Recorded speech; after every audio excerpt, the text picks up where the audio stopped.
오늘은 제가 특별히 선교 주일로 생각을 하고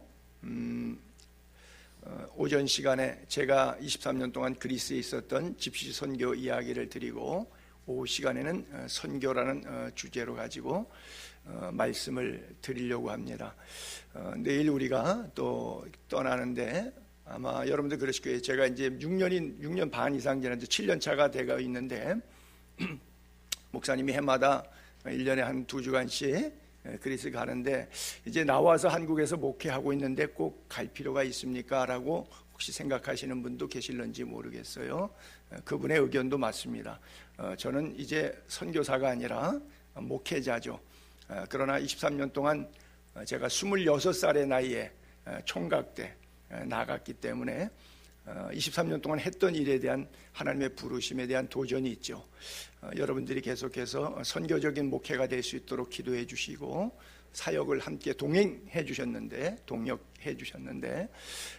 제가 또 이번에 가면서는 오픈해서 이제 매년 혼자 갔는데 왜냐하면 돈이 많이 들잖아요. 왕복 비행기표만 해도 한 돈 100만 원 들여야 되는데 거기서 또 집시들 그냥 갈 수 있어요. 양고기 파티도 하고 그 다음에 집시들 대회 집회하게 되면 뭐 50명도 100명도 150명도 동네마다 이렇게 모여요.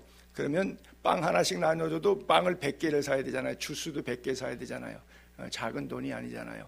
그러니까 부담스러워서 제가 가서 저는 여기 살던 사람이니까 하던 범위 내에서 했는데 또 제가 단기 선교팀을 23년 동안 1년에 한 2팀씩 맡다 보면 손님들이 오면 뭐 구제품도 갖고 오고 막 파티도 해주고 뭐 학용품이고 의류고 막 선물 주잖아요. 그러니까 손님이 오면 당연히 뭐 선물이 많을 줄로 생각을 해요. 제가 혼자 가면 괜찮은데 팀을 데려가면 그러면 여러분 보고 그 돈을 다 내라 그러면 비행기표 왕복도 부담스러운데 그러다 보니까 제가 과감하게 하지 못하고 그냥 저 혼자 사부작 다녀왔는데 금년에 한번 오픈했어요. 가실 분들 같이 가시자고. 그래서 5분이 워낙 5명이 같이 가려고 했는데 2분은 이제 못 가시게 되고 2분만 가시고 저하고 셋 이렇게 다녀오게 됐는데 여러분들이 그냥 이것을 저의 이야기로 생각하지 마시고 우리 교회 어떤 선교사가 와가지고 선교 현장 이야기하고 선교에 대한 도전을 주었다. 우리가 선교하는 교회로서 말씀을 받자 뭐 이런 생각으로 여러분들이 이렇게 이 시간을 보냈으면 좋을 것 같아요. 오늘 이 강해 설교를 계속 하다가 오늘 중단하고 요 구절을 읽었는데 마지막 구절 보게 되면 마지막 구절 한번 잠깐 띄워볼게요. 다만 우리에게 가난한 자들을 기억하도록 부탁하였으니 이것은 나도 본래부터 힘써 행하였노라. 사실 우리가 아까 1절부터 쭉 읽어서 10절까지인데 이 배경을 보게 되면 아시다시피 사도 바울이 다메섹에서 깨져요. 그리고 3년 동안 아라비아 광야 가서 하나님 앞에 직통 계시 신학교 공부합니다. 목회자 수련 과정이죠. 그리고 나서 어디 갈라는데 자기를 인정해 주는 사람이 없어요. 유대 사회에서는 배교자라고 해서 죽이려고 그러고 기독교 사회에 들어가면 기독교인들 잡아 죽이던 사람이니까 그들이 무서워서 슬슬 피하고 이쪽도 저쪽도 못 어울리는 이상한 사람이 됐어요. 아마 여러분들 가운데 그런 경험이 있을는지 모르겠어요. 처음 예수 믿었더니 자기 집안에 다 예수 안 믿는데 자기 혼자 예수 믿게 되면 가족으로부터 왕따 되는 그런 경험 받을 수 있거든요. 흡사 이런 거죠. 어디에 용신, 몸을 어디다가 둬야 좋을지 모를 정도로 그러다 보니까 고향 가가지고 한 14년 이상 이렇게 머물렀어요. 그래서 나중에 그가 다시 이제 안디옥 교회의 부목사로 청빙을 받습니다. 담임 목사인 바나바로부터. 그리고 거기서 목양하는 가운데 하나님께서 선교사로 픽업을 했는데 6명이 협동 목회했어요. 그 가운데 2사람을 하나님께서 성령께서 지적하는데 본인 마음에 감동이 오는 거예요. 6명 사역자 가운데 2사람이 바울과 바나바가 감동이 와요. 내가 가야 되겠다. 흡사 예를 들면 배용규 목사가 순교했던 그 샘물교회가 있는데 이 샘물교회 박은조 목사님이라고 하는 분이 서울 영동교회 그저 한 2,000명 3,000명 되는 교회인데 손봉호 장로님이 개척한 그 교회입니다. 아주 교회가 커요. 이 교회가 어느 정도 있으면 교인들 한 100명 헌금 뭐 몇 억 이래갖고 지교회를 분립개척을 했어요. 그래서 계속 부목사를 이렇게 지교회 분립개척 내보냈는데 어느 날은 네 번째 내보낼 때 하나님께서 담임 목사 보고 네가 나가라 이번에는. 그래서 당회를 했어요. 내가 기도하는데 이번에는 분립개척 여러분 몇 명 따라갈지 교회에서 당회에서 나에게 얼마를 헌금해 줄지 모르겠는데 내가 나가라 그럽니다. 그랬더니 당회에서 다 반대했어요. 아니 부목사 내보내라 그랬지 누가 담임 목사 나가라 그랬냐고. 아닙니다. 근데 하나님이 나보고 나가래네요. 본인은 간증을 제가 직접 들었거든요. 그렇게 말씀을 하시더라고요. 그렇게 나간 거죠. 그러니까 사실 이 6명 팀 가운데 바나바와 바울이 핵심적인 인물이고 그 중에서 바울은 안디옥 교회의 어떤 그 창립 목사님이시기도 한데 그래서 그들이 성령의 감동이 오니까 그냥 나갑니다.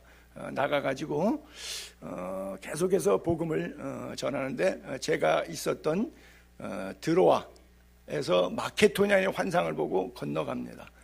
그래서 데살로니가, 빌립보, 아덴, 고린도, 겐그레아 이런 데서 복음을 쭉 전했는데 제가 우리 선교사들 전체 미팅하면 여러 나라 각 나라의 선교사들이 선교 대회 한 주간 동안 하면 뭐 필리핀 선교사, 뭐 러시아 선교사, 중국 선교사들 다 와서 우리 사역지를 여러분들도 오십시오. 젊은 애들 선교 한국대 때 도전해요. 다 와서 우리 중국을 도와주십시오. 필리핀을 도와주십시오. 뭐 러시아를 도우십시오. 여러분들 가운데 선교사가 나오십시오. 이렇게 다 얘기하면 제가 섰을 때는 그렇게 말했어요. 여러분 다 이단에 속지 마세요.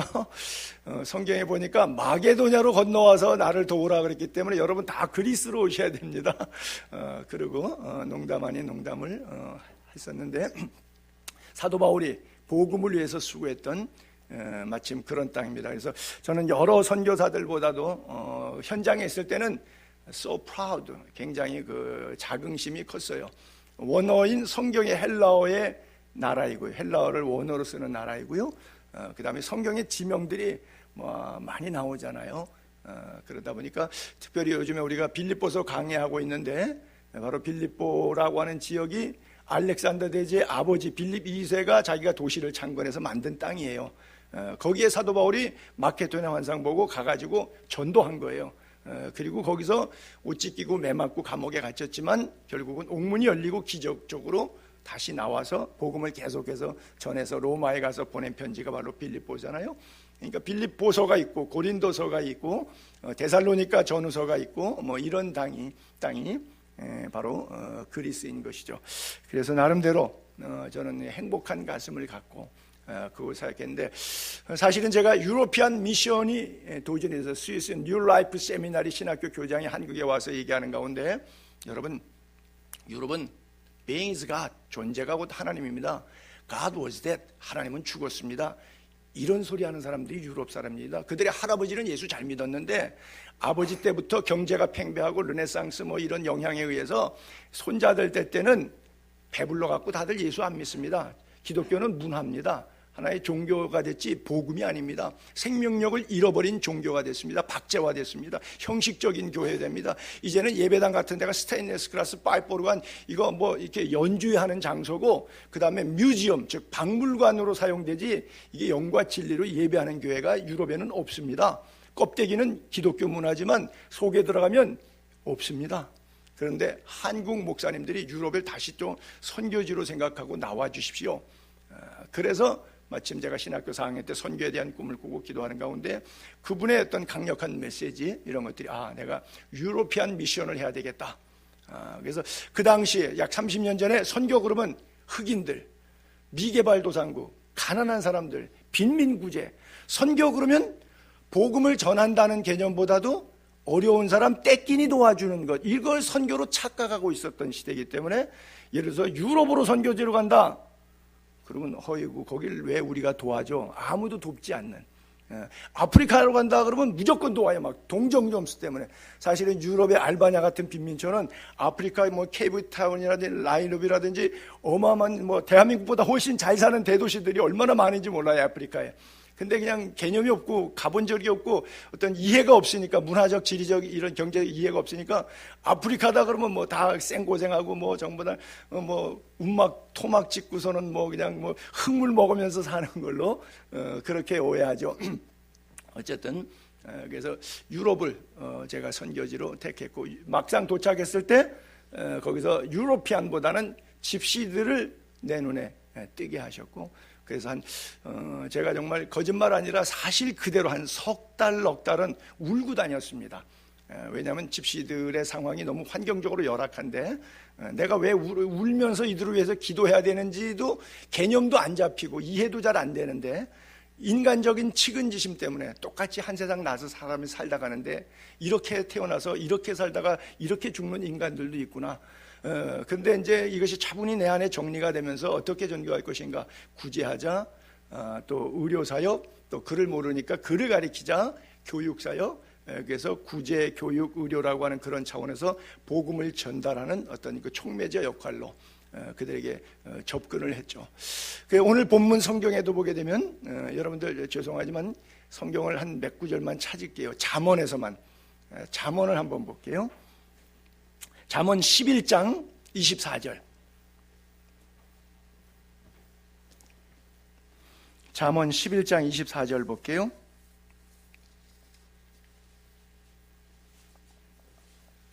잠언 11장 24절. 성경 가운데 열면 시편 나오죠. 주로 시편 다음에 잠언 나오죠. 성경책이 분량이 크니까 가운데 쭉 보면 대부분 시편 나와요. 시편 다음에 잠언. 잠언 11장 24절. 거의 다 찾으신 것 같으네요. 자, 11장 24절 다 같이 읽겠습니다. 시작. 흩어 구제하여도 더욱 부하게 되는 일이 있나니 과도히 아껴도 가난하게 될 뿐이니라. 자, 이해가 되십니까? 제가 다시 한번 읽어볼게요. 흩어 구제하여도 더욱 부하게 되는 일이 있나니 과도히 아껴도 가난하게 될 뿐이니라. 자, 그러면 25절 또 밑에 또 한번 읽을게요. 시작. 구제를 좋아하는 자는 풍족하여질 것이요 남을 윤택하게 하는 자는 자기도 윤택하여지리라. 자, 제가 또 한번 읽을게요. 구제 좋아하는 사람은 풍족해질 것이고 남을 윤택하게 하는 자는 자기도 윤택하여지리라. 자, 몇 페이지 뒤로 넘겨서 19장, 잠언 19장 17절 볼게요.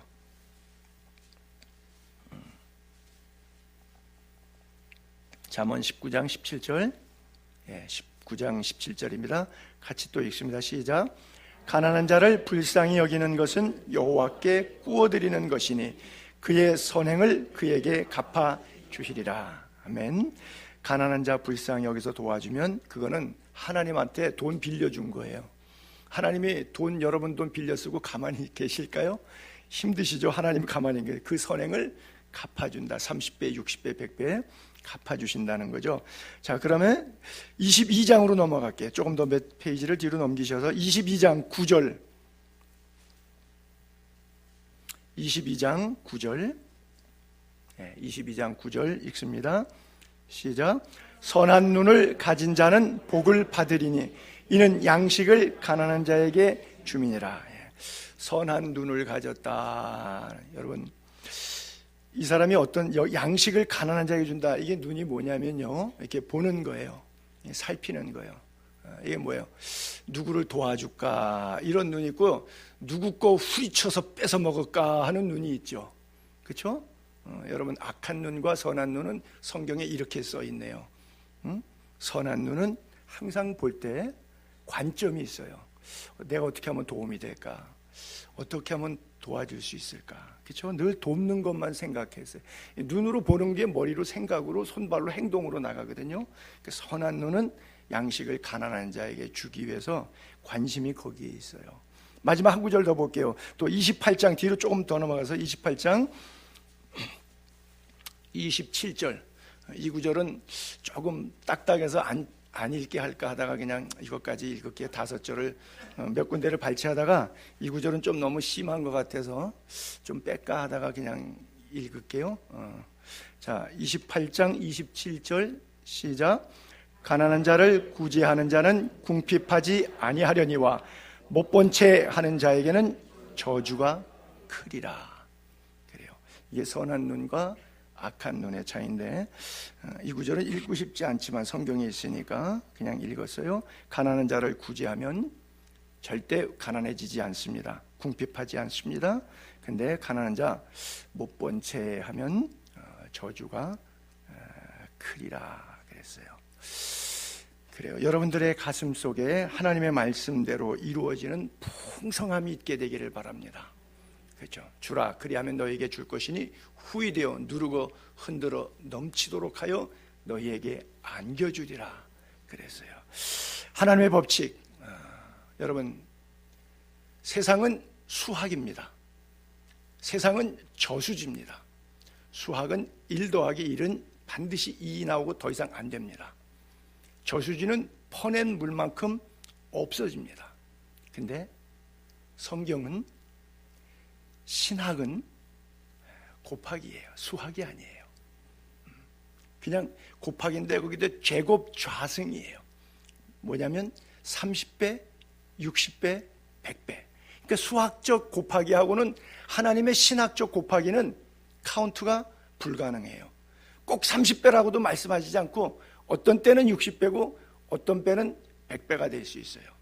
자, 1억에 100배 받는 거하고 100억에 100배 받는 거하고 차이가 얼마나 클까요? 그렇죠? 이게 하나님의 원리예요. 일단 선을 행하는 사람은 마음이 평안해요. 악을 행하는 사람은 다리 웅크리고 자지만 선을 행하는 사람은 다리를 펴고 잘 수가 있겠죠. 여러분들이 하나님의 말씀대로 살아서 하나님이 주시는 축복을 경험해 볼 수 있게 되기를 바랍니다. 그래요. 그들이 부탁했던 것, 바로 가난한 사람, 그러니까 선교사로 파송하는데 기둥같이 여기는 야고보, 베드로, 요한이죠. 게바를 베드로가 썼는데 변화산에 갈 때도 보면 이 세 사람 데려가고 겟세마네 동산에 갔을 때도 제자 데려갔는데 특별히 세 사람은 조금 더 가까이까지 데려가셨거든요. 그래서 사도 바울도 그거를 알고 주변 사람들 쏙닥쏙닥 하는 예교와 흐름을, 분위기를 갈파하고 기둥같이 여기는 세 사람, 그들은 할례자에게로, 그리고 나와 바나바는 무할례자에게로, 즉 국내 목회와 해외 선교로 하나님께서 각자 부르셨다. 그런데 가보니까 똑똑하고 권세 있고 돈 있고 지식 있는 사람들이 있더라. 근데 그 사람들에게 전하는 접근되는 복음은 조금 어렵더라. 왜? 돈이 있으니까. 돈이면 다 되잖아요. 돈이 하나님 역할을 하잖아요. 그러니까 복음이 안 들어가요. 왜? 자기 생활하는데 사는데 라이프 스타일에 하나도 불편한 게 없어요. 오히려 예수 믿으면 뭐 가난한 사람도 도와야 되고 뭐 자꾸 뭐 이런 선한 일 하라 그래서 내 경제가 침탈을 받는 것 같고, 또 마음껏 나가서 엔조이하고 놀고 오락할 수 있는데 또 뭐 주일날 예배당 오라 그러고 뭐 여러 가지 불편하단 말이에요. 그러니까 돈이 있으면 있을수록, 지식이 있으면 있을수록 복음은 삶의 부자유스러워요. 그러니까 유력한 자들에게는 이 복음이 잘 안 들어갔어요. 고린도 교회도 그렇고 대한민국 기독교 초기 전래될 때도 그랬고요. 어디에도 마찬가지예요. 어떤 의미에서 유로피안 미션 하겠다고 해놓고 나는 왜 집시 미션 했냐, 뭐 하나님의 부르심이라고 지가 얘기해도 어떤 의미에서 히랍 사람, 그리스 사람은 잘 뻑뻑해 안 들어가는데 집시들은 잘 들어가는 거니까 간 거 아니겠느냐고 부정적으로 표현한다면 그것도 그 사람의 입장에서 맞을런지도 모르겠어요. 왜냐하면 구제를 중심으로 하니까 내 이야기를 잘 들어주잖아요. 근데 정상적인 그리스 사람은 야, 너 성경이 어느 나라 말로 써인 줄 알아? 이러더라고요. 나는 한국에서 왔잖아요. 한국말 하는 사람인데 성경의 원어가 그리스 말로 돼 있잖아요. 야, 너 성경이 어느 나라 말로 써인 줄 알아? 이러면 완전히 나 코쟁이한테 코납짜기가 기죽는 거 아니겠습니까? 너희 나라 사람들 지명 뭐 강원도, 경상도, 충청도, 전라도 이 지명 나오냐? 여긴 데살로니가, 빌립보, 고린도, 우리 성경에 다 우리 동네 지명 다 나온다. 사람 이름이나 지명이나 스토리나 그 써있는 언어 자체나. 그러니까 동양에서 간 한국 사람이 그리스 사람 대상으로 전도했을 때 반모섬에 가갖고 섬이 한 3,000명 주민이 살아요. 섬 주민 가운데 예수 안 믿는 사람 있으면 전도해요. 그러면 저보고 그래요. 야, 너는 이 섬까지 성지순례를 와가지고 기도한다고 있는데 너는 이걸 진짜 이 계시를 여기서 요한이 받았다고 넌 그걸 믿냐 그래요. 아니 자기는 거기 살면서 그걸 안 믿어요. 나는 극동아시아 꼬라에서부터 믿고 거기 가서 전도하고 살고 있는데 이 정작 선 사람인 이 사람은 전도해봤더니 자기는 그 성경 안 믿는데요. 그렇게 도도한 사람들, 그 땅이 자기 고향인 사람들, 이 섬 사람들이 이런 그 프라우드한 좋은 메시지를 자기 땅에서 갖고 있는데도 안 믿어요. 그 대표적인 게 터키가 그랬잖아요. 바울이 수고했던 그 땅들 전부 가면 모스크 서 있고 하루에 5번씩 모스크에서 소리 나오고 기도문 소리 나오고, 그렇죠? 다 뒤집혔죠. 안타깝죠. 어쨌든 사도 바울이 복음을 전하면서 가장 중심을 두는 것, 가난한 사람. 물론 그렇다고 해서 가난한 사람만 하는 것은 아니라 총독에게도, 임금에게도, 고위층에도 계속해서 바울은 복음을 전했습니다. 그러니까 선교는 빈민 구제를 선교라고 하지 않고 삼성 회장에게도, LG 회장에게도, 현대 회장에게도, 대통령에게도, 그 다음에 흑인에게도, 가난한 사람에게도, 헐벗고 굶주리는 그 로힝야 종족에게도 주의 복음은 증거돼야 되는 것이니까 복음이 없는 곳에 복음을 전달하는 이 총체적인 행위를 선교라고 하는 것이지 빈민 구제만을 선교라고 하지 않습니다. 이번에 제가 3명이 같이 가면서 저분들을 모시고 가면서 고민에 빠졌어요. 어느 정도까지 이렇게 선교지 경험을 조금 시켜야 될 건지. 제가 혼자 가면 그냥 제가 하던 스타일이 있으니까 계속 하면 되는데 저분들이 막대한 돈을 들여서 어느 정도까지 이렇게 훈련을 시켜야 될까 생각했더니 우리 전사님은 좀 FM대로 빡세게 훈련시켜 주세요. 그러더라고요. 빡세게 훈련시키면 일주일 동안 세수도 안 시키고 화장실은 알아서 그냥 해결하도록 내버려 두고 잠자리는 좀 겨울에 이제 추워도 불편해도 밖에서 좀 재우고 뭐 이러면은 뭐 빡세게 될런지 모르겠어요. 어쨌든 그런 상황적인 것, 먹을 게 없고 춥고 배고프고 이런 것은 선교가 아니죠. 그렇죠? 예수 모르는 사람들에게 차분히 그리스도의 복음을 전달해 주는 것, 그것이 선교죠. 자, 우리 그 집시 선교 현장 그 그림만 제가 몇 개 좀 이렇게 좀 보여드리면서 제가 설명을 쭉쭉 할게요. 집시라고 하는 것은 이 불 꺼줘도 돼요. 뭐 여기 뭐 저 안 보셔도 되니까 어차피 저 뒤에 화면도 다 나갔으니까 화면을 위해서 불 다 꺼주, 이쪽 줄은 전줄 다 꺼주셔도 될 것 같아요. 집시라고 하는 것은 GIP, 집, 훔친다는 말이에요. 집시들이 하도 훔치고 다니니까 워낙은 롬족인데 이거 집시라고 이렇게 이름 바꿨는데 이렇게 감자밭, 토마토밭, 올리브밭 이런 밭이 있으면 이 밭을 그냥 끄세요. 끄세요. 밭을 주변에다가 이렇게 농사 천막 치고 의식주를 여기서 다 해결하죠. 그리고 밭을 돌아다니죠. 그래서 오늘은 이곳 내일은 저곳 이렇게 돌아다니면서 왜냐하면 자녀들이 전부 다 도시로 올라갔죠. 부모들이 그러잖아요. 야, 너희들은 왜 시골에 있냐? 도시로 가라. 그러니까 전부 도시로 올려보내서 이 밭에는 일할 수 있는 사람들은 집시들이 찾아다니죠. 일거리. 다음 장면 넘겨보실까요? 예, 좀 빨리 스피디하게 넘어갈 수 있어요. 다음 장면 들어가 볼게요. 예. 그냥 이게 들락날락 해야 돼요? 그냥 클릭으로 안 넘어갑니까? 오케이, 자 넘어가 볼게요. 예, 넘어가 볼게요. 예, 또 넘어가 볼게요. 예, 이게 이제 평면 장면이고요. 이 장면에서 다음 장면은 천막이 다 없어집니다. 다음 장면. 예, 이게 이제 앞뒤로 한번 왔다 갔다 됩니까? 예, 이 장면이 뒤에 나무들 보게 되면 비슷하죠? 그렇죠? 그렇죠. 이렇게 여기가 천막이 있었던 건데 없어졌어요. 이 지역의 감자 농사를 예를 들어서 다 했으면 수확기에 일당 주고 주인이 썼는데 땅 주인은 아니잖아요. 그러니까 지주들이 일당제로 고용했으니까 다 이동하면 저도 천막교에 걷어갖고 이동하는 거죠. 따라가지 않습니다. 제가 따라가죠. 그러니까 여기 계속 살지 않습니다. 다음 장면. 예, 다음 장면 뭐 주방이죠. 예, 다음 장면. 예, 이부자리. 예, 다음 장면 실내의 모습입니다. 이렇게 깔개 이부자리 주방용품 다 이 안에 넣어가지고 마지막 천막 둘둘둘 말아가지고 이동하죠. 다음. 예, 뭐 비 올 때는 이렇게도 필요하겠죠. 이런 것도요. 예, 다음. 천막 치는 장면. 다음. 와서 우리는 이사 갈라 그러면 포장 이사 뭐 한 주간 전부터 신경 쓰는데 여기는 1시간 내로 이사 가고 1시간이면 다 집 옵니다. 이렇게 삶을 좀 무게를 가볍게 하는 것도 필요해요. 어차피 갈 건데요. 다음.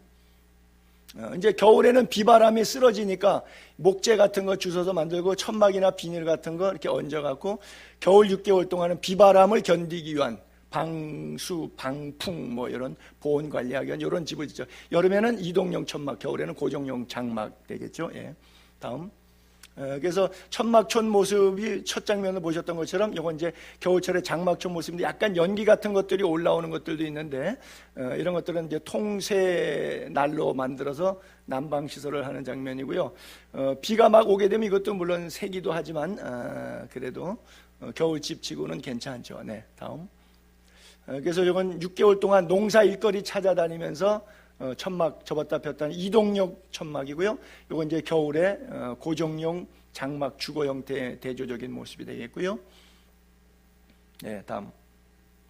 요게 이제 그 장막 내부의 모습입니다. 이렇게 난로를 피죠. 나무 주워다가 떼서 난방하는데 바닥 보면 풀이 이렇게 보이죠. 겨울철에는 우기라서 풀이 보입니다. 여름철에는 비가 한 방울도 안 오니까 그냥 황량하죠.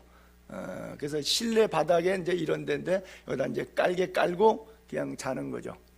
좀 울퉁불퉁하겠죠. 돌이 배기는 데도 있겠고. 다음. 여기도 이제 난로는 안 보이는데 난로에다가 통 요걸 올려놔서 물을 데펴죠. 이거 난로 연통인데 그래서 물 데펴서 안에서 목욕하는 모습이고요. 다음. 요거 이제 전기 발전기 덜어 가지고 다니는 집시들도 있습니다. 그래서 텔레비도 보고 냉장고 같은 것들 돌려서 음식을 보관해서 먹기도 하고요. 여름에 40도까지 올라가는데 음식들이 금방 상하겠죠. 그러니까 하루하루 먹어야 돼요. 다음. 어린애가 태어났을 때 이렇게 묶어놓은 거죠. 아이 막 태어난 날이죠. 다음. 여기는 잘 안 보이는데 하여간 끈으로 이렇게 쌓아놨어요. 이렇게 동동동 매놨는데 저는 맨 처음에 봤을 때 이 모습이 아이를 싼 모습이 이집트 박물관에 갔을 때 미이라 시체 싼 거하고 똑같은 모습이어가지고 조금 섬찟했어요. 태어난 아기를 어떻게 시체 싸듯이 이렇게 싸는가 싶어서 그래서 아니 애를 왜 이렇게 싸냐고 그랬더니 애 엄마들이 하는 얘기가 이러면은 자기들이 일하러 가니까 이 언니 오빠들 조금 한 4-5살 먹은 애들이 애를 보거든요. 그러니까 목을 못 가누니까 애한테 안 좋다는 거죠. 이렇게 인형처럼 잡기 편하게 해서 이렇게 지지대를 해서 준다고. 그러면서 또 한마디 거두는 것이 발부둥을 여러 못 친대. 발부둥 많이 치면 우유값이 더 들어간답니다. 다음. 뭐 추우니까 아무거나 막 갖다가 떼다 보니까 쓰레기 같은 거 떼다 보면 이렇게 뭐 이렇게 가스 폭발해가지고 이렇게 주변에서 화상 입는 그런 경우도 있고요. 다음. 또는 이제 맨발로 다 다니다 보니까 발에 찔리고 못에 찔리고 뭐 그러죠. 예전에 누가 한번 저기를 수년 전에 갔었는데 어떤 분이 그러더라고요. 같이 따라간 분이 목사님 어디 가서 덤핑으로 신발 사는 데 있으면 자기가 한 50켤레 사가지고 신발을 기증하겠다고 신발 사러 어디 그 덤핑 마켓 같은 데 갑시다 그러더라고요. 근데 사실은 그거 사줘도 얼마 못 갑니다. 금방 흙바닥에 살기 때문에 그렇죠. 이 신발 대부분 다 안 신고 다니죠. 그래서 겨울에 그때도 2월에 갔는데 겨울에 가니까 이게 보기에 좀 더 안쓰러운 그런 느낌이 들 때도 있죠. 이건 여름 사진입니다. 다음. 뭐 파리하고 모기는 뭐 일상입니다. 더군다나 애들은 코가 있으니까 코에 묻은 거시기를 먹으려고 파리떼들이 많죠. 다음. 어딘가는 평평하게 핀다고 하지만 이런데 굴곡이 있죠. 그래서 이런 굴곡에다가 그냥 돌 주워내고 자리 깔고 자면서 평생 그렇게 들녘을 이동하는 그런 종족이라고 볼 수 있죠. 다음. 그러다 보니까 뭐 이제 귓방맹이가 이렇게 부어오르고 뭐 이마에 이렇게 벼룩 빈대 어떤 때는 쥐가 애 이마를 갓난애기들 이마를 썰어 먹기도 하고 막 유혈이 낭자하기도 하고요. 그냥 바닥에서 그냥 그러고 같이 살죠. 다음. 이 용달차들 끌고 주택가 같은데 고철 수집하러 돌아다니거든요. 그러다 보면 집 앞에 자전거들 세워 있으면 이거 다 훔쳐온 자전거들이죠. 자식들 사줄 돈은 없고 하나님이 주신 줄 알고 아멘 하고 얼른 용달차에 주소 싣고 오는 거죠. 네. 다음. 아까 애들은 부모가 주워 온 거고 얘네들은 직접 친히 가셔서 가지고 오시는 분들이시죠. 좀 컸으니까. 네. 다음. 아까 말씀드린 것처럼 집시라고 하는 데는 GIP, 집, 훔친단 말입니다. 그래서 워낙 롬족이라고 불러야 되는데 집시족이라고 부르는 것이 도둑놈들, 그런 좋지 못한 민족 비하 발언이죠. 뭐 깜둥이, 쪽발이, 조센징, 이게 민족 발언 똑같이 집시 이런 표현입니다. 이거는 여러분 좋아하시는 화덕 피자 굽는 데죠. 빵 구워 먹는데.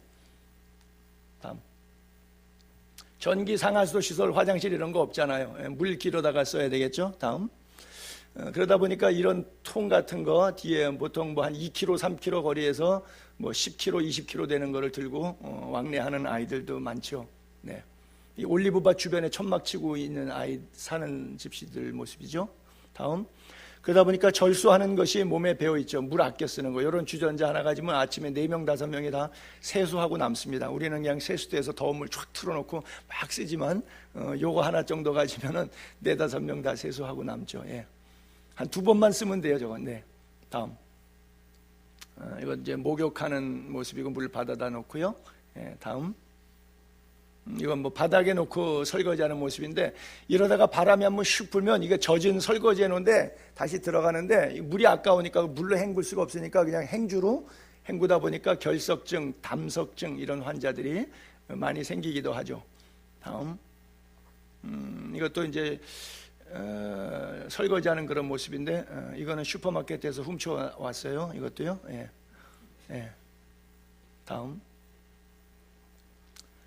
이것도 이제 빨래하는 모습인데 요 정도 물 가지면 옆에 이렇게 쌓아놓은 빨래 다 하고도 남습니다. 예. 다음.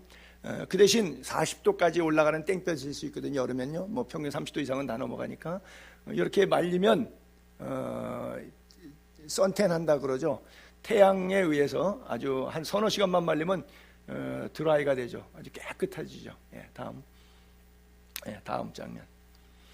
여름에 주로 토마토 밭에서 한 달 정도는 이 토마토밭 저 토마토밭 다니면서 토마토를 이렇게 따놓죠. 그러면 따놓으면 이제 어른들이 따놓으면 또 초등학생 같은 애들도 뭐 학교 안 다니니까 이걸 이제 자루에다가 주워 담는 일 정도는 일할 수 있죠. 그러면 이제 빨리 일이 끝나겠죠. 어차피 일당제로 하는 거니까 시간제로 하는 게 아니라 요 밭에 얼마 그러면 그거 다 수확하는 거니까 2, 3시에 끝낼 수도 있고 5시, 6시까지 일 수도 있으니까 자식들 다 학교 안 보내고 일하러 데리고 나가죠. 예, 다음. 그래서 토마토 따는 그런 모습이고요. 네, 다음. 또는 고철 수집도 이것도 생계수단 방법 가운데 하나이고요. 다음. 고철을 이렇게 모으면은 나중에 용달차에 실어가서 총 중량 재고, 순 중량 재고, 그래서 고철값 계산해내는데 다음 장면 볼까요? 알루미늄 깡통, 맥주 깡통 콜라가 요거는 한 고철보다 5배 가격이 더 높죠. 좋은 거죠. 다음. 요건 이제 대장장인데 연장 같은 거 만들어서 농기구 같은 거 요즘에 뭐 좋은 게 많이 싼 게 차이나가 나왔는데 요것도 생계 가운데 하나이고요. 다음 장면 같은 경우는 또 죽세공품이라 그러죠. 대나무 바구니. 요즘에도 이거 뭐 다 플라스틱 싸구려 그 많이 나와 있는데 그런 거 갖다가 만들어 팔죠. 다음. 요거는 이제 쓰레기 하치장. 쓰레기 여기다가 뱉어놓으면 이 중기차가 뭐 불도저라 그러죠. 밑으로 쫙 밀어내죠. 그러니까 요 언덕 반대편 쪽은 이제 밀어내는 종이니까 이게 좀 뭐 쓰레기 먹으러 오는 갈매기 떼들인데요. 다음 장면 보면 반대편이죠. 약간 위에서 봤고요. 이제 밑에서 맞은편에서 봤는데 한 장면 또 이렇게 보면 여기 중간중간 이게 사람들이 이렇게 있는데 여기서 쓰레기를 줬죠. 유통기한 지난 것들은 슈퍼마켓에서 대량으로 버리는데 충분히 먹을 만합니다. 유통기한 지난 것들은 뭐 상당 기간 동안은 먹을 수 있죠. 그런 것들을 또 고철 수집과 함께 먹을 것들을 또 줬죠. 여기서. 네, 다음. 여자들은 풍습에 의해서 바지를 안 입죠. 무릎에 몸빼 반바지 같은 거 고무줄 대고 있는 속 반바지를 입죠. 바람 불 때 이렇게 올라가도 괜찮을 정도로. 그리고 이제 화장실이 없다 보니까 아무데나 대서면 볼 수 있도록 그냥 앉았다가 일어나면 되니까 부끄러운 가리개처럼 그런 월남치마 같은 프리아 스카트 이런 색깔 디자인 이런 옷을 입죠. 네. 예. 이거는 또자에다가 이응자 붙은 겁니다. 까만 것, 까만 색깔들은. 그래서 이런 담벼락 같은 거 있으면 은둔 처소가 되니까 아주 좋죠. 그래서 이게 하얀 건 돌이고 까만 건 거실이고, 근데 화장지도 없기 때문에 볼일을 보면서 주변에 있는 돌을 주워가지고 자세히 쳐다보죠. 앞 사람이 썼던 돌인지 안 썼던 돌인지 확인하고, 옥토여서 돌이 잘 없을 때는, 물론 인도는 지금도 그러지만, 그래서 왼손으로 물건을 주지 않죠. 손으로 처치하고 그 손을 흙에다가 뭉개서 닦아서 이렇게 비벼 털죠. 여러분들 같이 가시면 한번 하루 경험해 보실 수 있습니다. 네, 뭐 깔끔한 척 하지 마세요. 다음 장면. 옆으로 누웠는데, 제가 많이 했던 사역 가운데 하나가 결혼식 줄에 서는 건데, 13살에서 15살이면 결혼하고, 남자들 15살에서 18살이면 결혼하거든요. 그러다 보니까 18세 미만은 결혼 성혼 공포가 안 됩니다. 그리스의 법적으로, 미성년자이기 때문에. 근데 실제적으로는 뭐 13살, 15살, 15살, 18살 남자 여자애들이 다 살아요, 가정. 그래서 그것을 그냥 양성화해 주는 거죠. 간단하게 예배드리고, 예배 관심보다는 이제 뒤에 딴따라들이 진치고 있는데 새벽 3, 4시까지 춤추고 먹고 노는 것이 피로연이죠. 그러니까 보라 신랑이로다, 그래서 밤 신랑이 늦게 왔다, 뭐 이런 얘기도 나오는데, 유대 풍습은 또 지중해 풍습은 밤에 결혼식 하지 절대 낮에 하지 않습니다. 왜냐하면 심야까지 춤추고 마시고 노는 게 피로연이니까요. 삼손은 이거를 일주일 동안 했습니다. 다음 장면. 아까 걔가 애를 낳은 겁니다. 결혼했던 애가 애를 낳은 거죠. 다음 장면. 시랍 정교회가 국교로 되어 있어가지고 한 살 전에 다 침례를 통해서 국적을 치는데 국적이 없어요, 집시들이. 그러다 보니까 간혹 가다가 국적을 만들어주는 경우가 있는데, 국적을 만들어주는 과정이 정교회 가서 사제한테 여기에 대한 세례하는데 돈이 들어가요. 이거 국가교회인데도. 그래서 거기다 돈을 제가 드려서 대부 대모 역할을 하는 것이죠. 그러면 이 아이에게 내가 국적을 만들어줄 수 있습니다. 네. 다음 장면이요. 예, 다음 장면. 초창기 때 찍었던데, 플라멩고라 그러죠. 춤, 노래, 악기 연주 세 가지가 함께 어우러지는 것을 플라멩고라 그러는데, 집시들이 이제 인생의 한을 달래는 모습이죠. 다음. 힘들게 놀다 와서, 다음 장면. 힘들게 놀다 와서 남녀노소 같이 춤추는 것이 일상이죠. 집시들 아주 춤 좋아합니다. 다음. 네. 삼성, 대우, 현대 뭐 주재원들 이런 사람들이 귀국할 때마다 저희에게 옷을 주고 가죠. 이제 귀국하니까. 그러면 저희들이 옷을 모아다가 빨 것 빨고 뭐 집시 순회할 때마다 갖다가 주죠. 예. 다음. 집시들의 천막 형태와 똑같은 천막이죠. 뭐 십자가 하나만 더 뺐다 꼈다 하면서 지역 이동하는 거죠. 예. 다음.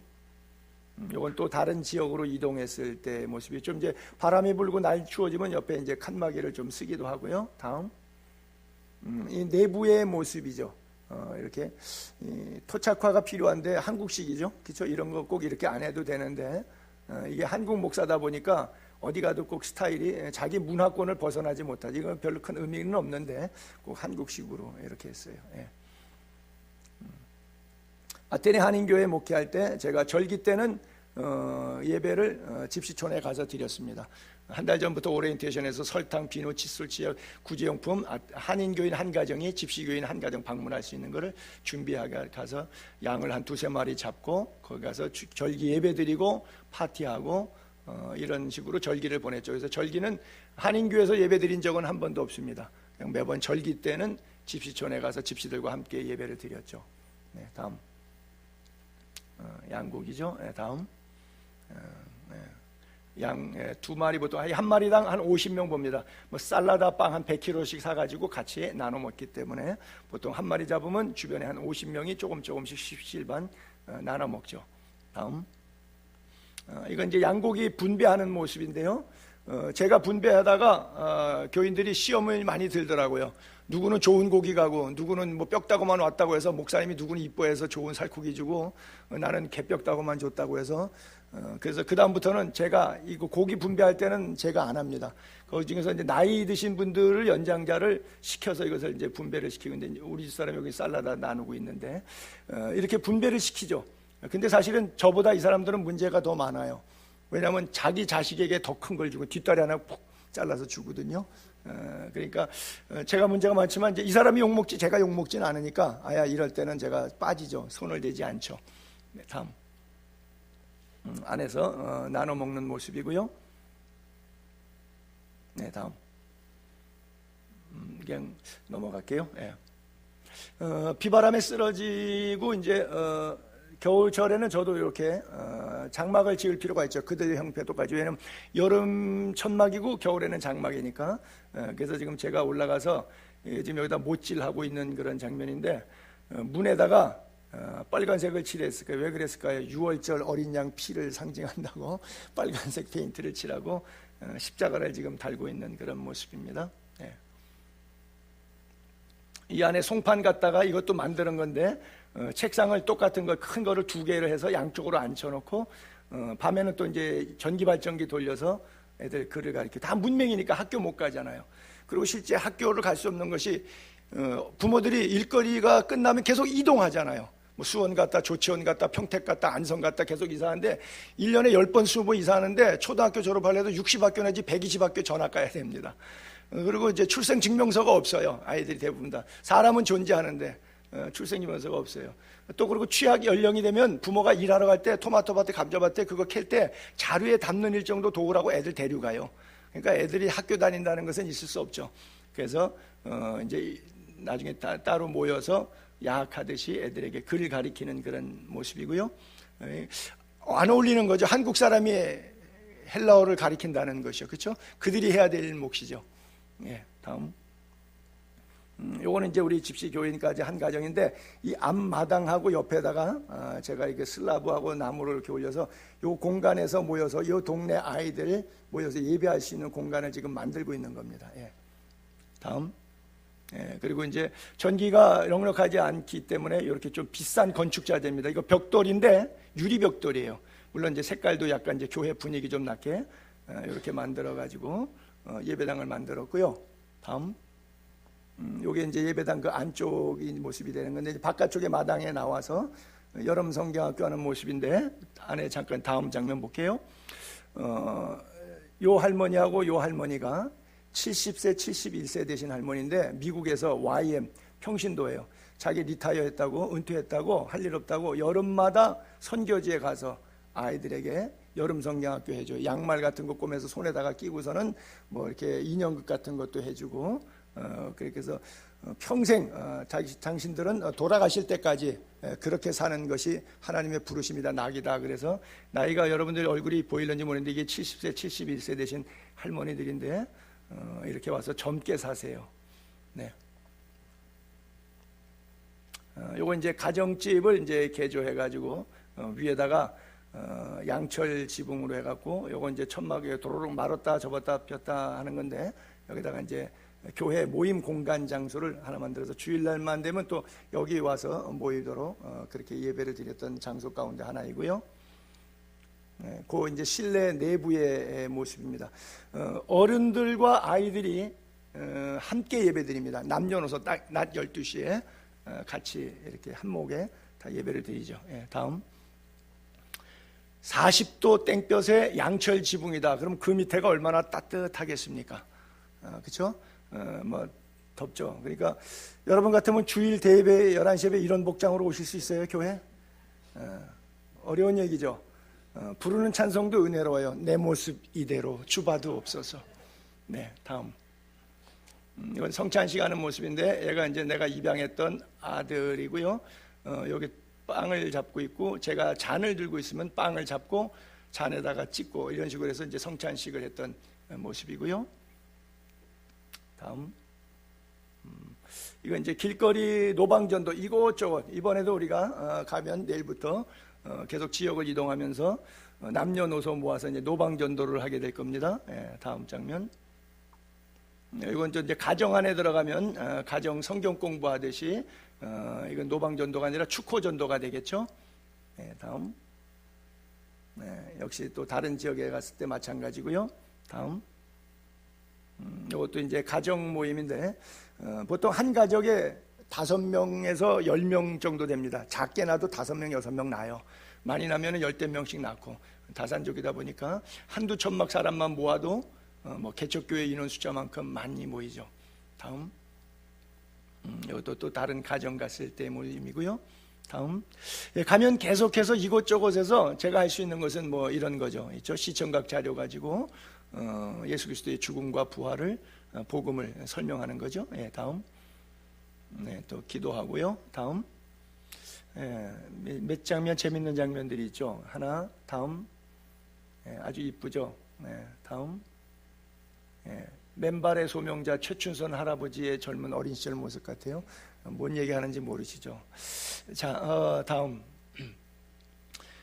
얘가 이제 12살 됐을 때 제가 처음 입양했고, 그 다음에 2기 사역, 안식년하고 2기 사역 들어갔을 때 두 번째 입양했던 애가 세오도로스, 얘가 이제 발란디이고, 얘가 이 할머니의 장남의 첫 장손입니다. 그리고 이 할머니의 막내 아들이죠. 그렇죠. 그러니까 삼촌이 더 어리죠. 그렇죠.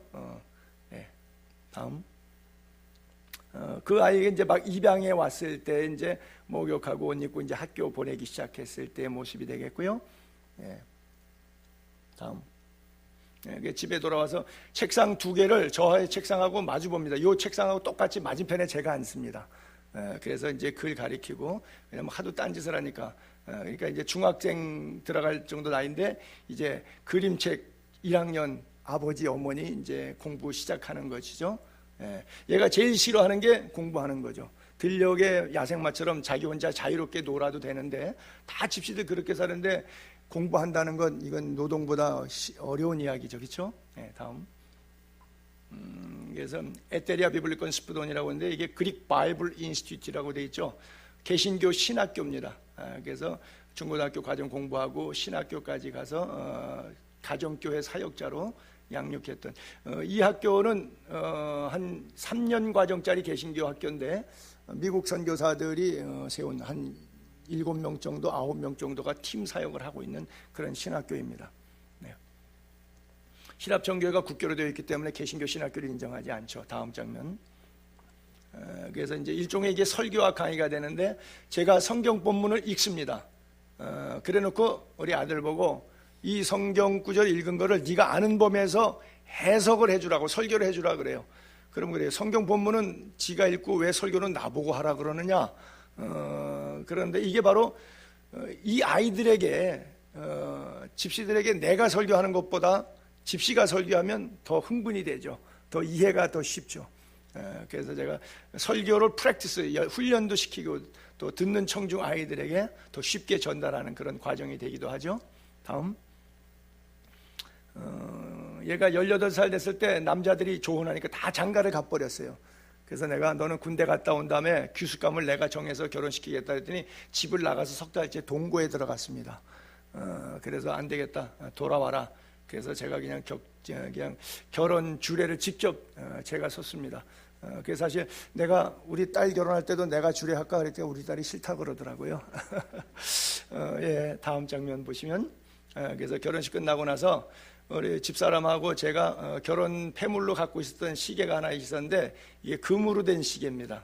뭐 좋은 건 아닌데 그래서 아들 며느리에게 금시계, 결혼 폐물 시계 애들에게 그냥 채워주고 물론 뭐 양복 있지만 그냥 평복 입은 채로 평범하게 이제 결혼식을 올렸고요. 가끔가다 우리 교회 나오는 미스터 서가 바로 이 형제입니다. 제가 그리스에 한 12년 동안 같이 있었는데요. 다음. 그래서 애를 지금 뭐 6명 낳죠. 이제 많이 낳았어요. 2 낳고요. 다음 장면. 4 낳고요. 다산족이니까 다음 장면. 우리 줄줄이 애들을 많이 낳죠. 다음 장면. 얘는 얘가 낳은 큰딸의 딸입니다. 저한테는 증손녀입니다. 다음 장면. 이제 거의 끝나갔군요. 제가 사역 초기에 이렇게 생겼었습니다. 우리 사람은 이렇게 생겼고 우리 딸 시집간 딸 주위에는 이렇게 생겼었고요. 집시촌에 있으면서 사역할 당시에 초창기 때니까 아마 선교사 한 2년차, 3년차 때 찍었던 사진 같으네요. 두 번째 주영이가 없을 때의 사진이고요. 그 다음 장면은 주영이까지, 둘째 아들까지 태어났을 때 장면이고요. 그 다음 장면은 첫 번째 입양했던 발란디스 좀 이제 컸죠. 두 번째 입양했던 세오도로스, 애들이 이렇게 어렸을 때니까 주의 주영이가요. 그 다음 장면은 이제 세 번째 애까지 또 늦둥이까지 태어났을 때 찍었던 그런 장면이 되겠고요. 다음, 제가 이걸 보고 항상 하는 얘기가 있는데, 이건 오리지널 집시고 이건 가리지널 집시입니다. 다음. 서양에서는 명색이 유럽이니까 동양 아이가 유치원이나 학교 갈 때 놀림을 당해요. 눈 찢어 보이면서 막 이렇게 칭찬쫑 그래서 이제 우리 사람이 갖고 있는 종이접기, 다음 장면 볼까요? 이 유치원에서 종이접기 학원 이게 강사처럼 일일 교사로 이런 걸 봉사를 해요. 그러면 이제 주변 아이들이 야, 니네 엄마 선생님이야? 그때는 선생님이 왕이거든요. 그래서 애들이 어려움을 당하는데, 저는 선교사들에게 후배들이 그런 얘기 많이 하는데, 갖고 있는 재능을 그 지역 학교에 찾아가서 상담해서 좀 봉사를 하라고. 왜냐하면 애들이 놀림 당하기 때문에 이런 클래스에서 공부하다 보면 학교 안 간다 그러고 밤에 오줌 눕고 야뇨증 걸리고, 선교사 자녀들이 MK 프로블럼이 굉장히 많습니다. 우리 애들도 큰 애들도 그런 경험들이, 눈물 젖은 이야기들이 많이 있는데, 얘 때는 세 번째니까 노하우가 있어갖고 아예 학교를 장악해 버렸습니다. 다음. 이제 우리가 가면 내일부터 전도할 곳인데, 이런 지역들을 돌면서 계속 글 없는 책 가지고 전도하는 모습이고요. 다음. 또 다른 지역에 갔을 때고요. 또 다른 가정에 모였을 때 그 주변 집들에 모여서고요. 다음. 이것도 어떤 한 가정 갔을 때 그 가정 이야기를 들어주면서 마무리를 제가 기도로 연결해서 주님을 영접하도록 하죠. 다음. 주로 이야기를 들어주는 시간이 더 많죠. 하루 24시간인데 저들하고 같이 움직이다 보면 예배하는 거는 1시간 내로 끝나잖아요. 30분 내로 끝나잖아요. 1시간씩 설교 못 듣죠. 그러니까 제가 전하는 시간은 짧고 들어주고 먹고 같이 생활하는 시간이 더 길 수밖에 없죠. 그렇죠? 이건 저 전도 캠페인 다니면서 길바닥에서 잘 때 모습인데요. 제가 한번 집중 갔다 와서 보여드렸던 사진 가운데는 다음 장면 봐볼까요? 일어나면 이제 아침에 또 이런 기러운 물 갖고 다음. 그래서 이 장면하고 이 다음 장면이 똑같은 장면인데, 아침에 잘 때와 다음 장면이 이제 이불 다 개고 이제 하루 일과를 시작해야 되니까, 그러니까 주택가 공원 단지 같은 데죠. 다음 뒤로 백해 보시면 아까 여기서 이 장면이 그 장면이죠. 다음. 그렇죠? 같은 장면. 다음 넘어갈게요. 그래서 또 어떤 때는 제가 이제 혼자 가니까 집시들 한 가정 내지 두 가정 정도 같이, 제가 렌트카 하는 차 하나 하고 이 차 하고 해서 같이 한 20여 명씩 이렇게 떼거리로 이렇게 전도 캠페인을 다니기도 하죠. 다음. 이 사람들의 쑥은 필요 없죠. 식은 이제 빵은 제가 계속 돼야 되는 것이죠. 그 다음에 이런 지역에 갔을 때는 이 마을에서는 이런 얘기를 하죠. 혹시 너희들 가운데 학교 다녀본 적이 있느냐? 그래요. 그러면 초등학교 한 2, 3년 다녔다고 또 손들어요. 글을 떠듬 읽죠. 그럼 걔 보고 성경을 펼쳐줘서 그 부분을 이렇게 읽도록 해줘요. 성경책을 펼쳐줘서. 그리고 얘가 읽으니까 내가 설교하는 것보다 같은 동네 자기 옆집 애가 읽잖아요. 그러니까 어텐션, 주의 집중이 잘 돼요. 그러면서 내가 묻죠. 그럼 네가 이 읽은 성경 내용이 무슨 말인지 알겠느냐? 안다고 또 그래요. 모르더라도 안다 그러죠. 절대로. 그러면 한번 얘기해보라 그래요. 그러면 이 지역 전도는 제가 안 하고 예수 안 믿는 얘가 글을 안다는 명분으로 얘가 예배 인도하고 설교하고 하는 겁니다. 근데 의외로 효과가 좋아요. 왜냐하면 제가 설교한다고 능력 나타나는 것이 아니라 쟤냐 저냐 얘냐가 중요한 게 아니라 성령이 중요하기 때문에 마음을 열게 하세요. 다음. 요거는 이제 부유한 집시들 가운데 렌트 해갖고 건물을 상가를 빌려갖고 있는데, 제가 갈 때마다 꼭 이렇게 어떤 때 3일씩 어떤 때 1회 모임할 때 내가 이제 설교를 집회를 하죠. 그저 작게 모이면 한 20명, 많이 모이면 40명까지 이렇게 모입니다. 다음 장면, 같은 장면인데 이건 다른 해에 갔을 때 찍었던 그 모습이고요. 다음 장면, 그 사람들이 이분들이 이제 여기 평신도들입니다. 여기 목사 한 명도 없어요. 근데 그들이 헌금하고 그들이 상가 임대료 내고 그들이 교회를 관리하는, 그러니까 형제들이죠. 초대교회의 평신도 지도자들 같은 사람인데 아주 훌륭합니다. 이 친구는 아주 특별히 찬양의 기름 부음이 있어갖고요. 우리 윤홍찬 목사님처럼 얼마나 찬양을 뜨겁게 잘 인도하는지 몰라요. 악기란 악기는 다 다룹니다. 집시들이 워낙 음악에 대해서 귀재입니다. 여긴 좀 여유 있는 집시들이에요. 다음. 넘기시죠. 넘기시죠. 넘기시죠. 제가 가면 조용기 목사가 온 줄 알아요. 다음. 다음.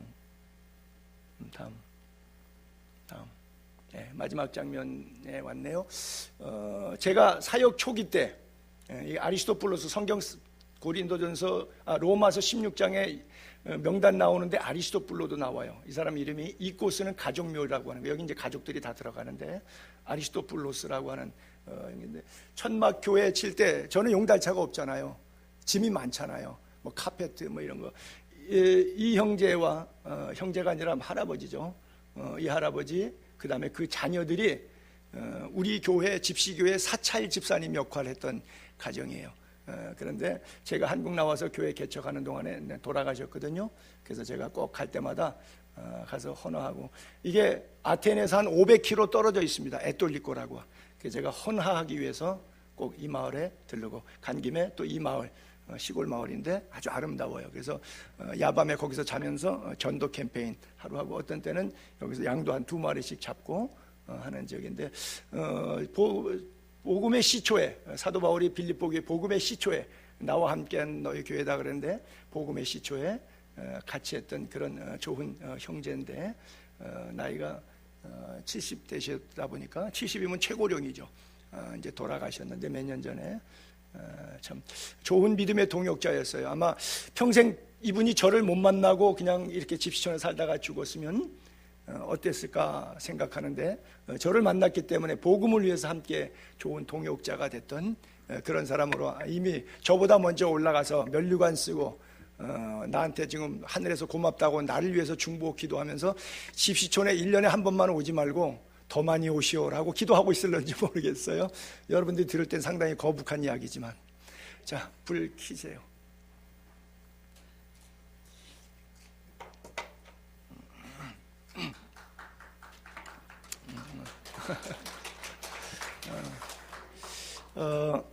자, 이제 잘 주무셨죠? 불 끄니까 잘 주무시게 되죠.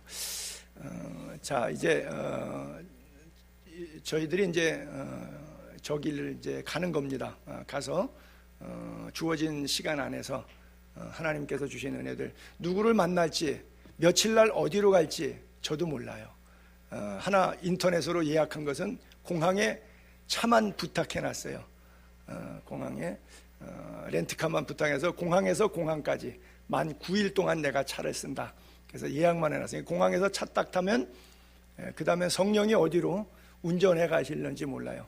그래서 오늘은 이곳, 내일은 저곳 다니면서 정말 우리도 이제 집시되는 겁니다. 그래서 하나님께서 주시는 은혜들, 하나님께서 만나게 하시는 사람들, 하나님께서 우리에게 눈을 열어서 보게 하시는 상황들을 통해서 우리가 매일 밤마다 기도해야 할 것이고, 아침마다 경건해야 할 것이고, 오늘 내게 한 영혼 보내주시옵소서 뭐 찬양 부를 거고요. 그러면서 하나님께서 우리에게 주신 은혜를 나눌 것인데, 그 일을 위해서 여러분들이 기도해 주시고 또 물심양면에 협력해 주셔서 너무나 감사합니다. 기도할게요. 하나님 감사합니다. 부족하고 연약하고 무능하고 허물 많고 죄 많은 것이 23년 동안 하나님이 보내신 곳에서 부르신 사명을 위해서 일하다가 7년 전에 한국에 와서 교회를 개척하게 하시고 오늘까지 지금 이 성도들과 함께 있게 하신 것 감사합니다. 하나님께서 주신 꿈이 있었기 때문에 이 일에 거룩한 동역자를 세워달라고 해서 함께 개척했던 성도들 있었는데, 창립 멤버들 8명 가운데 7명이 나와 감정관계가 나빠서 교회를 나갔습니다. 제가 목회를 잘 하지 못해서, 그들의 마음에 시원함을 주지 못해서 그 이후로도 많은 교인들이 저와의 목회적인 관계 때문에 불편해서 교회를 떠나게 되었고 지금도 떠나고 있습니다. 하나님, 가서 저들이 신앙생활 더 잘할 수 있도록 더 좋은 교회, 더 좋은 목회자들 만나서 마지막 날 하나님 앞에 섰을 때 칭찬받을 일들만 많이 하다가 죽도록, 저들의 삶을 하나님께서 죽도록 충성하는 자로 붙잡아 주옵소서. 부족한 종에게도 남아있는 우리 성도들과 함께 하나님이 주신 소명 이루기를 원합니다. 하나님, 우리를 부르시는 그날까지 우리도 죽도록 충성하는 주의 일꾼들 되게 하여 주옵소서. 하나님, 우리들에게 선한 눈을 주시기를 원합니다. 양식만 나눠주는 것이 아니라 빵과 복음을 함께 나누어주는 좋은 전달자가 될 수 있도록, 행복의 전달자가 될 수 있도록 주님 도와주옵소서. 우리 안에 착한 일을 행하게 시작하시는 이가 하나님이신 줄로 믿습니다. 마지막 날 우리가 얼마나 모았느냐로 평가하지 아니하시고 우리에게 주신 탤런트 얼마나 베풀었느냐를 평가하실 때 하나님 앞에 기쁨의 생명의 면류관 얻어쓰고 너울너울 춤추고 기뻐하는 우리 모든 지체들 될 수 있도록 도와주옵소서. 하나님, 우리들 인생 살아가는 동안에 힘든 부분들도 많이 있습니다. 또 경제적으로 어려운 성도들도 많이 있습니다. 기도의 제목을 갖고 아픈 가슴으로 눈물로 통곡하며 호소하는 성도들도 있습니다. 하나님, 저들의 삶의 무게가 너무 무거워 정말 내려놓고 싶어 하는 마음까지 생기는 성도들도 있습니다. 하나님, 불쌍히 여겨주시고 힘주시고 능력 주셔서 선한 일에 부한종 될 수 있는 은혜와 평강을 주시고 저희들에게도 물질적인 축복 허락해 주셔서 기쁨으로 마음껏 주를 섬길 수 있는 은혜가 있어지게 하여 주옵소서. 이 시간도 귀한 예물 하나님 앞에 드렸습니다. 주님, 받으시고 주의 나라 영광을 위하여 귀하게 사용하여 주시고 주의 교회가 주의 뜻대로 부흥되게 하시고 하나님의 말씀이 흥왕하여 믿는 자의 무리의 수가 날마다 더하는 역사가 있어지게 하여 주옵소서. 저들 나그네 인생길 살면서 짧은 인생인데 어리석은 것에 마음 뺏기지 않게 하시고 마음 집중해서 하나님 바라보게 하시고 주님이 들려주시는 음성 듣고 말씀대로 순종하는 우리 모든 교우들 지체들 되도록 축복하옵소서.